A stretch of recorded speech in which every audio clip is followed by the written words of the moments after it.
Hi students, this is the Colonial Unrest flipped video assignment. The 13 colonies rebelled from 1763 to 1776. A little bit of reminder on the background. We have just finished the French and Indian War where we fought over the Ohio River Valley.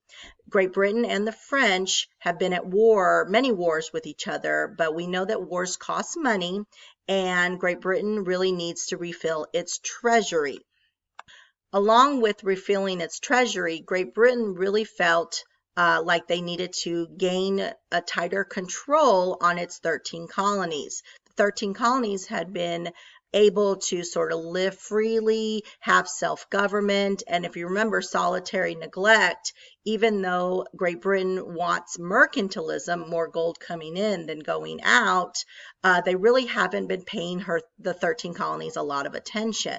Well, it isn't until the French and Indian War and the fact that the 13 colonies had gone into French territory. Remember, they went over the Appalachian Mountains into French territory to trap the furry little animals.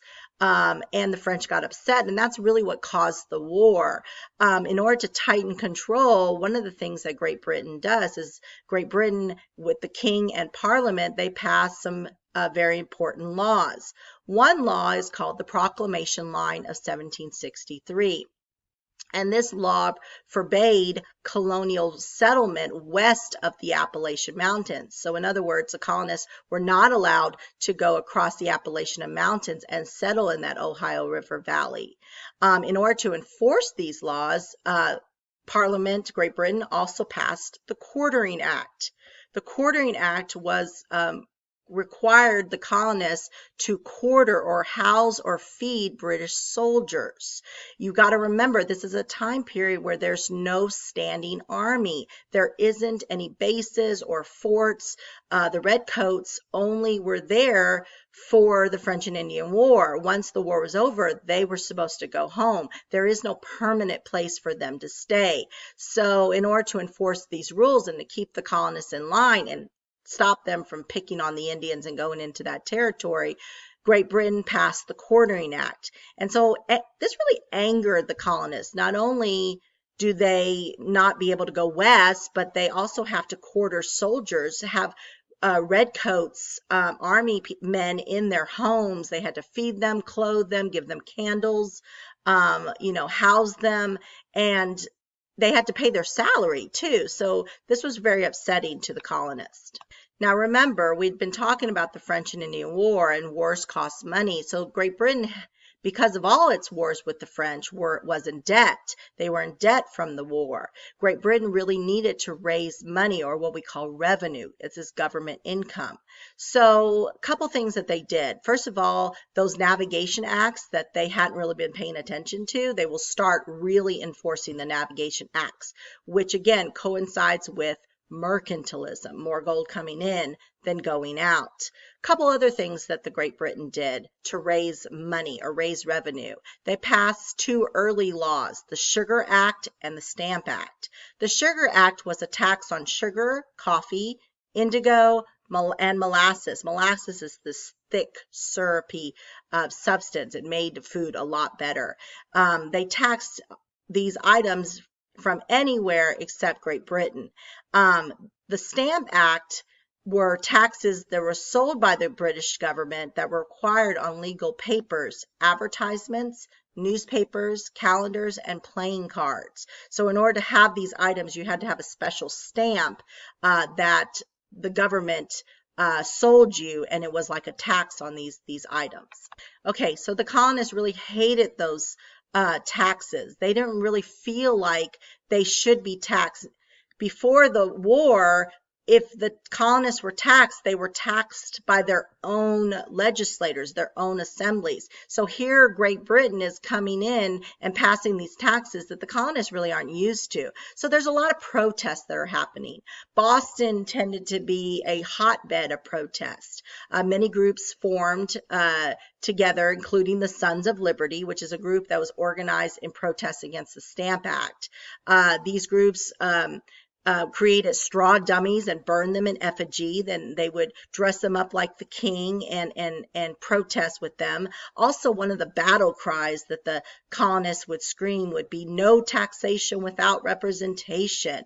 They really felt like they didn't have a voice in the British government, and they didn't have people over in Great Britain representing them. So yet they were having to pay these taxes. There was lots of resistance to the Stamp Act in particular. The colonists had gotten together and created what we call the Stamp Act Congress. And this was a meeting, a delegation of several of the colonists coming together to try to figure out what to do about the Stamp Act. They really felt like the right to tax belonged in colonial assemblies, not with Parliament and Great Britain.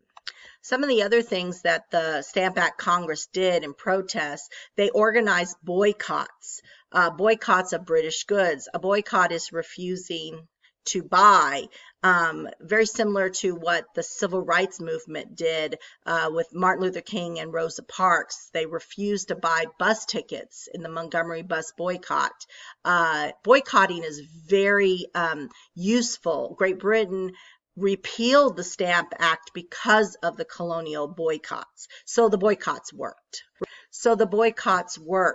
Great Britain repealed or overturned or withdrew the Stamp Act.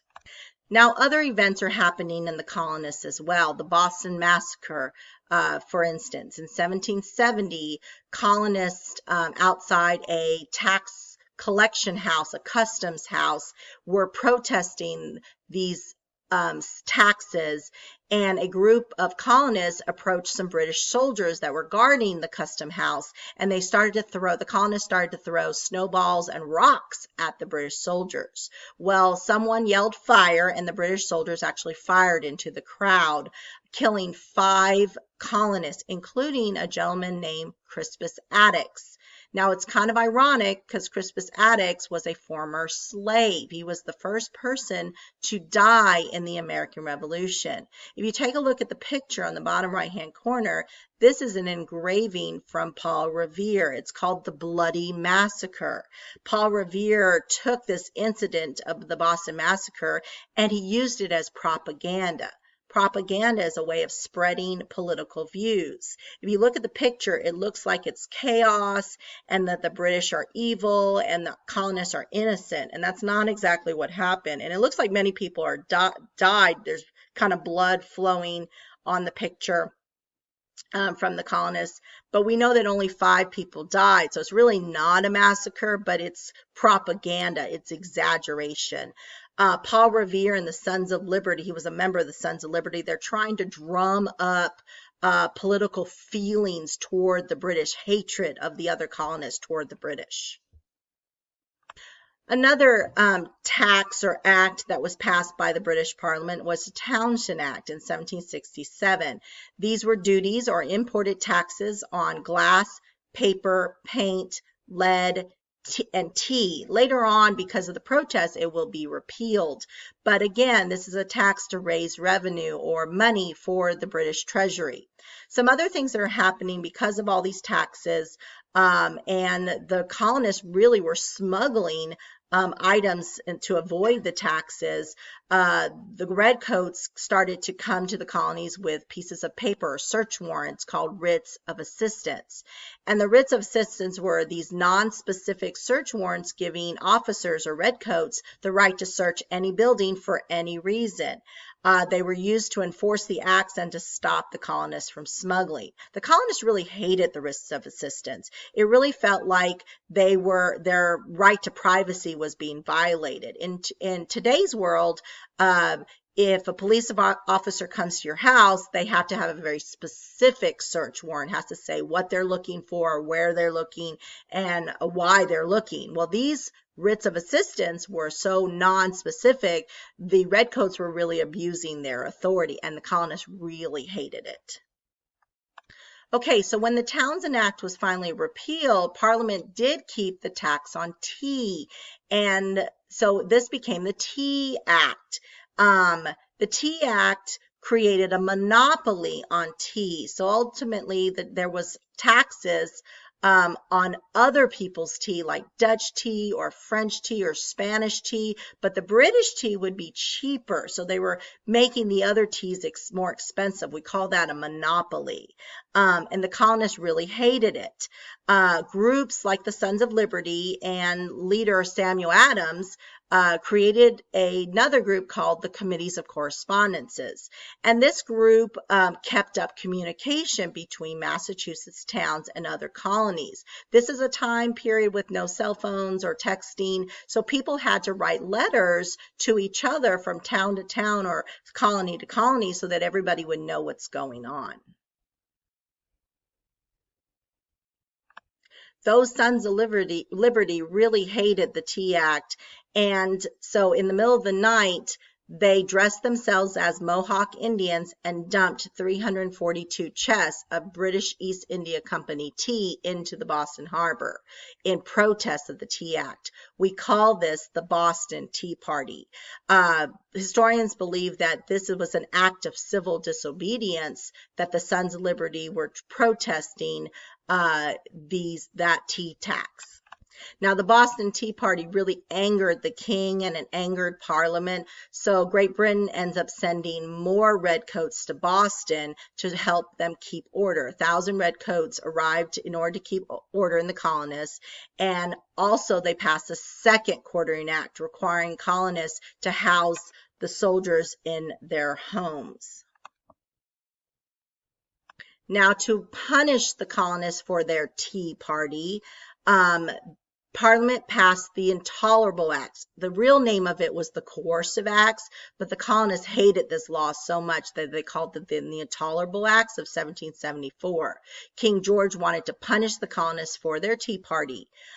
There were a series of 4 parts to this act. 1, Boston port would be closed, so no more trading in Boston. 2, the royal governor of Massachusetts was given more power. So ultimately, they were taking self-government away from Massachusetts. 3, more British soldiers would be quartered in private homes. Again, something the colonists hated. And number 4, British officials accused of crimes would stand trial in Great Britain, not in the colonies, which is something that the colonists really thought was unfair, because if a crime was committed in the colonies, let's say in Massachusetts, by a British officer, that officer really should have the trial in Massachusetts. But instead, the officer would be allowed to go all the way back to England to have their trial. And they wouldn't really, they would probably get off in the crime that they committed. Okay, I think this is a good time also to talk about a few very important vocabulary words that you're going to need throughout this unit. The word patriots or patriot is someone who opposes British policy. The most famous patriot is a man named Patrick Henry. His famous quote is, "Give me liberty or give me death." A loyalist is someone who wants to remain loyal to the king or to the British. A neutralist is someone who's undecided. These are colonists that can't decide if they're a patriot or if they're a loyalist. And the last vocabulary word I want to go over is the Minutemen. The Minutemen were members of the Patriot militia who were pretty much farmers, and they were ready to fight given only minutes' notice. So again, by 1774, the colonists had really been experiencing lots of taxes, protesting.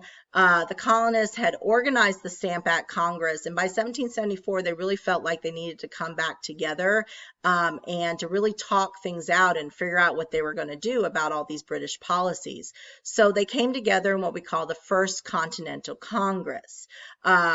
Several of the colonies came together, and the colonists decided at this meeting that they would not obey the Intolerable Acts. And they also organized an embargo, a ban on all trade against British soldiers. The colonists began training soldiers because of this meeting as well. So again, you can already see that fighting is being thought about.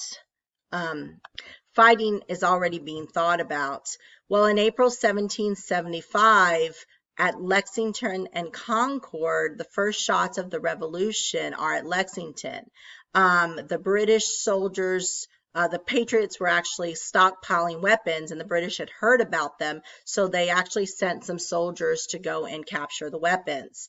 The Minutemen met the British soldiers at a bridge in Lexington. No one knows who fired first, but it did ignite the American Revolution. The British were forced to